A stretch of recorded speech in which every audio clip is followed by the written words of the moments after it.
Good morning बेटा, कैसे हैं आप लोग। बेटा आज हम 8th क्लास की हिंदी पढ़ने वाले हैं। हिंदी के अंदर हमारे 6 चैप्टर कंप्लीट हो चुके हैं। लास्ट हमारे 6 चैप्टर का नाम था भगवान के डाकिए। तो बेटा उसके जो क्वेश्चन आंसर है वो क्वेश्चन आंसर आई होप आपने कर लिए होंगे।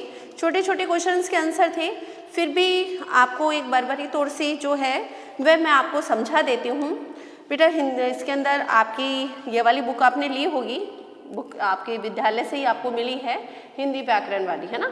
तो बेटा इसके अंदर जो है ना वह आपकी जितने भी लेसन हैं उन सारे लेसन्स के क्वेश्चन आंसर है। ओके बेटा, तो आप लोग 8th क्लास की जो बुक है, बुक तो ये आपकी टेक्स्ट बुक ये भी आपको स्कूल से मिली है और ये वाली जो बुक है वो भी आपको स्कूल से मिली है। दोनों बुक आपको स्कूल से दी गई है। तो बेटा ये वाली बुक के अंदर तो क्वेश्चन आंसर नहीं दे रखे हैं, लेकिन इस वाली जो बुक है ना इसमें अधिकतर आपके सारे क्वेश्चंस के आंसर है।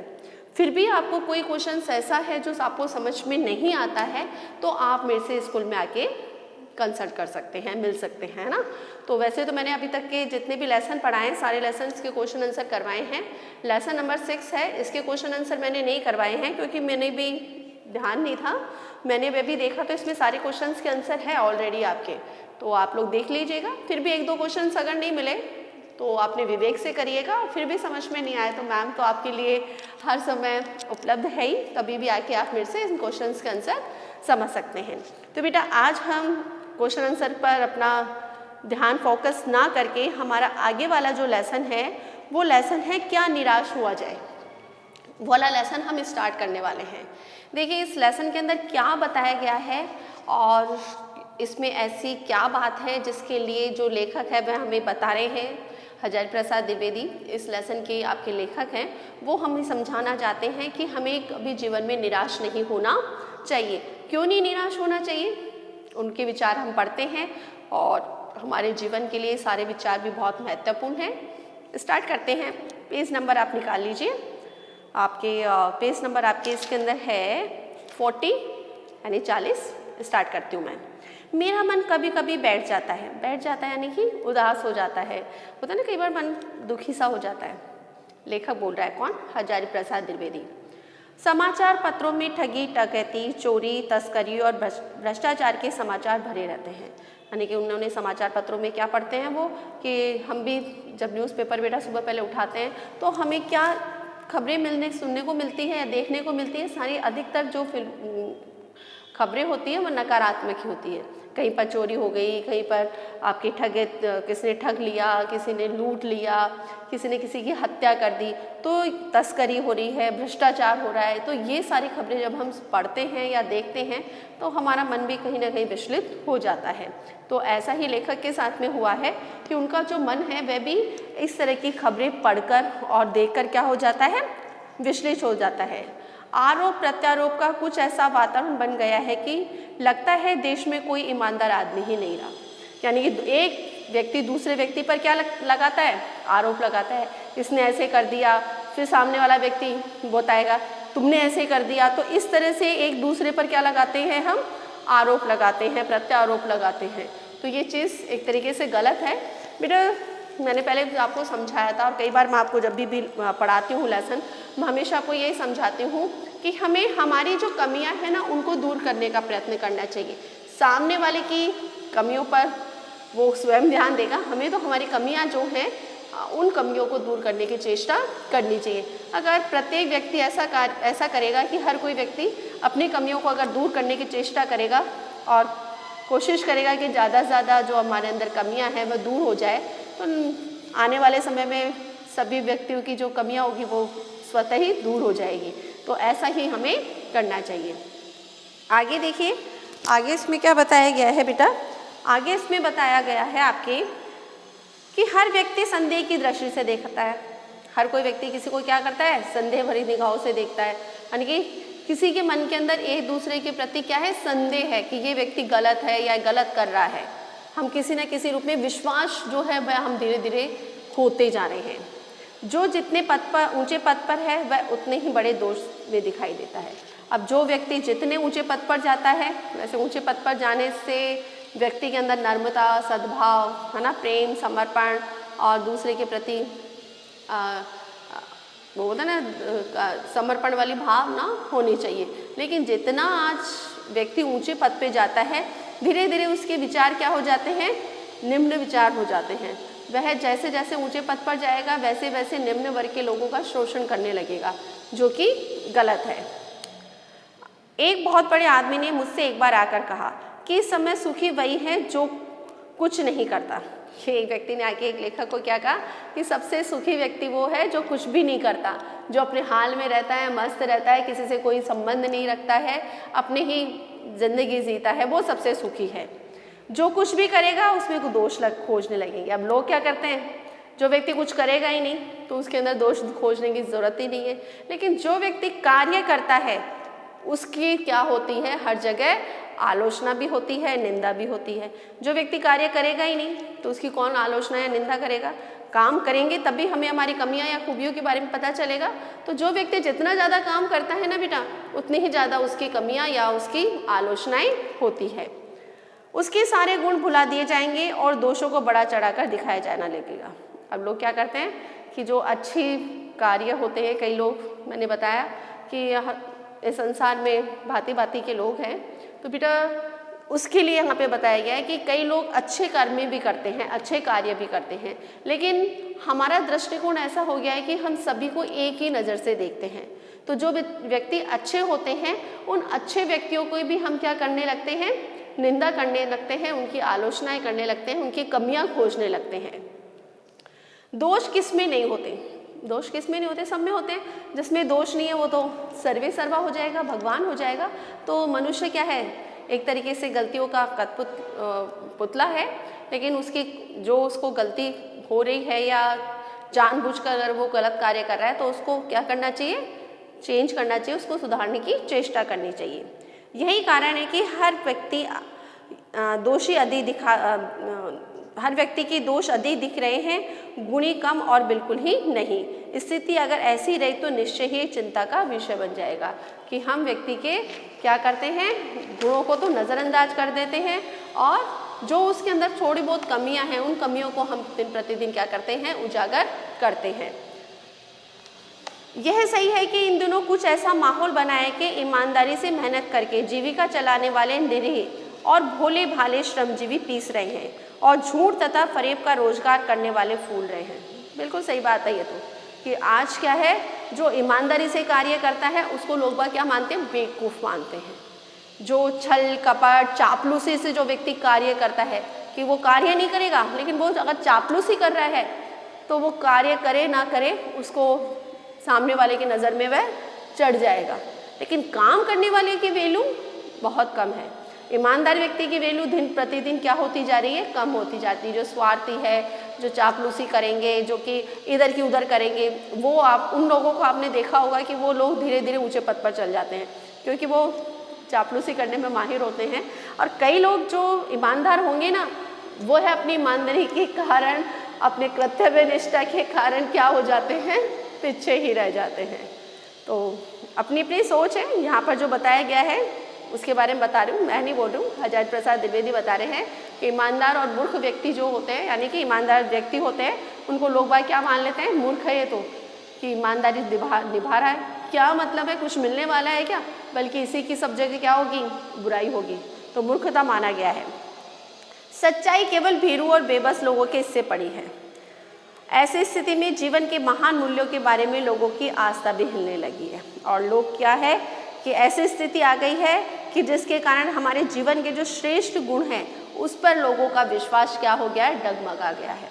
क्योंकि सबको पता चल गया है कि मैं ईमानदारी से कार्य करूँगा, अगर निस्वार्थ भावना से कार्य करूँगा तो सामने वाले की जगह, सामने वाले की नज़रों में मैं स्थान नहीं बना पाऊंगा। तो ना चाहते हुए भी उसको अपने मानवीय मूल्यों से क्या करना पड़ता है, समझौता करना पड़ता है। जो वो कार्य नहीं करना चाहता, कई बार उसको अनायासी वो सब कार्य करने पड़ते हैं। बेटा कभी आपने देखा होगा जो व्यक्ति सटीक और साफ जवाब देता है ना, वो सबकी नज़रों में खटकता है, होता है ना। और जो व्यक्ति चालबाजी से मीठा बोल के चापलूसी करता है, वो व्यक्ति सामने वाले की नज़र में छट जाता है। लेकिन हकीकत ये है कि ज़्यादा समय तक वो सारी चीज़ें नहीं चलती। चलिए आगे चलते हैं हम। आगे इसमें बताया गया है, भारतवर्ष के कभी भी भौतिक वस्तुओं के संग्रह को बहुत अधिक महत्व नहीं दिया गया है। उनकी दृष्टि से मनुष्य के भीतर जो महान आंतरिक गुण स्तर भाव से बैठा हुआ है वही चरम और परम है। लोभ, मोह, काम, क्रोध आदि विचार मनुष्य में स्वाभाविक रूप से विद्यमान रहते हैं, पर उन्हें प्रधान शक्ति मान लेना और अपने मन तथा बुद्धि को उन्हीं के इशारे पर छोड़ देना बहुत बुरा आचरण है। अब इसमें क्या बताया गया है कि हमारे पूर्वजों ने एक सिद्धांत बनाया था, सादा जीवन उच्च विचार, उसका अधिक महत्व दिया गया है। और सुख सुविधा देने वाली जैसे वस्तुएं हैं, हमारे धन संपत्ति भवन है ना, अपने फ्रिज कूलर इत्यादि, ये हमारी क्या है, हमारी भौतिक सुख को बढ़ाने वाली हैं। और तो इन्होंने हमें क्या बताया था, हमारे महान जो व्यक्ति थे, हमारे ऋषि मुनि, उन्होंने क्या बताया था कि हमें धन को संग्रह नहीं करना है, इन सब चीज़ों को इकट्ठा नहीं करना है। क्यों? क्योंकि ये सब चीज़ें क्या होती है, एक दिन समाप्त हो जाती हैं। लेकिन हमारे जो पूर्वज हैं और जो हमारे ऋषि मुनि हैं वो इस सिद्धांत पर चले, लेकिन अगर हम आज उनके सिद्धांत पर चलने लगे तो मुझे नहीं लगता कि हम इस संसार में ज़्यादा दिन टिक पाएंगे। क्योंकि अगर आपने सब कुछ दान कर दिया या सब कुछ छोड़ दिया तो आपको आपकी मदद करने कोई भी नहीं आएगा। दान करना अच्छी बात है, लेकिन इतना ही करना जितनी की आवश्यकता हो।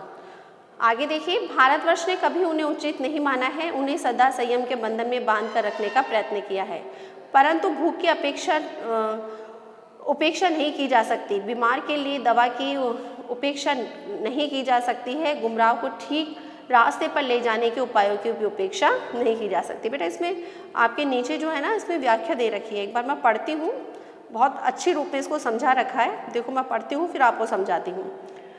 प्रकृति ने सभी मनुष्य के मन में मोह, लोभ, लालच, क्रोध आदि भावनाएं प्रदान कर रखी है। मनुष्य का आचरण इससे प्रभावित होता रहता है।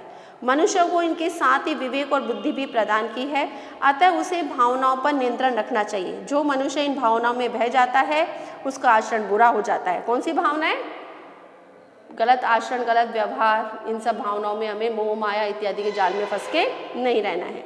लेकिन भूखे को भोजन मिलना चाहिए, रोगी को चिकित्सा मिलनी चाहिए। जो सही आचरण से भटक गया है उसे सही रास्ता दिखाया जाना आवश्यक है। बिल्कुल सही बात कि कोई व्यक्ति अगर रास्ते से भटक गया है तो उस व्यक्ति को हमें क्या करना है, दोबारा से सतमार्ग पे लेकर आना है। कई बार हमारी बुद्धि भ्रमित हो जाती है, हम भ्रम में पड़ जाते हैं, लोभ लालच के जाल में फंस जाते हैं और गलत कार्य करना चालू कर देते हैं। लेकिन अगर ऐसा है और हमें समझ में आ जाता है कि हम जो कर रहे हैं वह गलत कर रहे हैं, तो फ़ौरन से हमें क्या कर लेना चाहिए, अपनी गलती को सुधार लेना चाहिए। चलिए आगे है। हुआ यह कि इस देश के कोटि जो दरिद्र यानी कि गरीब और हीन अवस्था को दूर करने के लिए ऐसे अनेक कानून कायदे बनाए गए जो कृषि, उद्योग, वाणिज्य, शिक्षा और स्वास्थ्य की स्थिति को अधिक उन्नत और सुचारू रूप बनाने के लिए उपयोगी है। परंतु जिन लोगों को इन कार्य में लगाना है उनका मन सब समय पवित्र नहीं होता। प्राय वे लक्ष्य को भूल जाते हैं और अपनी सुख सुविधा की ओर ध्यान देने लगते हैं। बेटा ये हमारे जो भारत है, भारत की सबसे बड़ी विडंबना है कि हमारे बड़े बड़े जो नेता हैं, महानेता हैं, उनको क्या कार्य दिया गया है कि गरीबों का शोषण ना हो, गरीबों की वो मदद करे, जिन वस्तुओं की उनकी आवश्यकता है वो करे। जो गवर्नमेंट ने, सरकार के द्वारा चलाई जाने वाली जो योजनाएं हैं उन योजनाओं का उनको लाभ मिल सके। लेकिन वो लाभ किसको मिलता है? जो बड़े बड़े लोग होते हैं ना, वह उसका प्रॉफिट उठाते हैं और जो आम जनता तक तो वो सारी चीज़ें पहुँच ही नहीं पाती।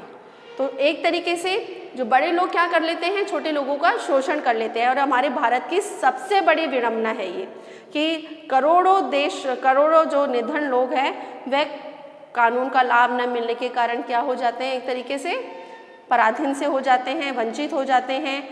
इसके अलावा जो हमारे आज भी करोड़ों लोग जो है गरीबी में जीने के लिए मजबूर है। क्यों? क्योंकि इसका कारण है कि गरीबी दूर करने के लिए जो अनेक नियम और कानून बनाए गए हैं वे सभी नियम और कानून देश में खेती, कारखानों, व्यापार, शिक्षा और स्वास्थ्य की दृष्टि को सुधारने के लिए लागू किए गए हैं। इन कानूनों के अनुसार काम करने की जिम्मेदारी उन विभागों और कर्मचारियों को सौंपी गई है जिनका आचरण दोषपूर्ण है। यानी कि निम्न वर्ग पर कंट्रोल रखने के लिए या फिर उनको सुविधा प्रदान करने के लिए जो कई अधिकारी और कर्मचारियों को नियुक्त किया जाता है ना। लेकिन वो अधिकारी और कर्मचारी क्या करते हैं, अपना कार्य भली प्रकार से नहीं करते हैं और जो दरिद्र है, गरीब है, उनकी स्थिति यथावती रहती है क्योंकि वह अपने निजी स्वार्थ में लगे रहते हैं। अधिकारी जो है वह अपने ही हाल में मस्त रहते हैं, जो कर्मचारी है वह भी अपने हाल में मस्त रहते हैं, उनको आम जनता से कोई मतलब ही नहीं है और जो सुख सुविधाएं, जो चीज़ें उनको मिलनी चाहिए गरीब व्यक्ति को, वह नहीं मिल पाती है। तो इस तरह से बेटा बहुत अच्छे इसमें लेसन में बताया गया है कि किस किस तरह से हमारे देश के अंदर ये शोषण का कार्य हो रहा है। भारतवर्ष सदा कानून को धर्म के रूप में देखता रहा है। जैसे हमारा जो भारत है उसके लिए जो कानून की नज़र में क्या है, सभी धर्म क्या है, समान है। आज एकाएक कानून और धर्म में अंतर कर दिया गया है। बिल्कुल अब धीरे धीरे क्या हो गया है, अंतर होने लगा है, परंतु आज धर्म को कानून से अलग कर दिया गया है। लोग मानते हैं, लोग क्या मानने लगे हैं, धर्म को धोखा दिया जा रहा है, कानून को दिया जा रहा है। यही कारण है कि लोग धर्म भीरू भी है, वे भी कानून की त्रुटियों से लाभ उठाने में संकोच नहीं करते हैं। इस बात के प्रमाण खोजे जा सकते हैं कि समाज के ऊपरी वर्ग में चाहे जो भी होता हो, भीतर भारतवर्ष अब भी अनुभव कर रहा है कि धर्म कानून से बड़ी चीज़ है।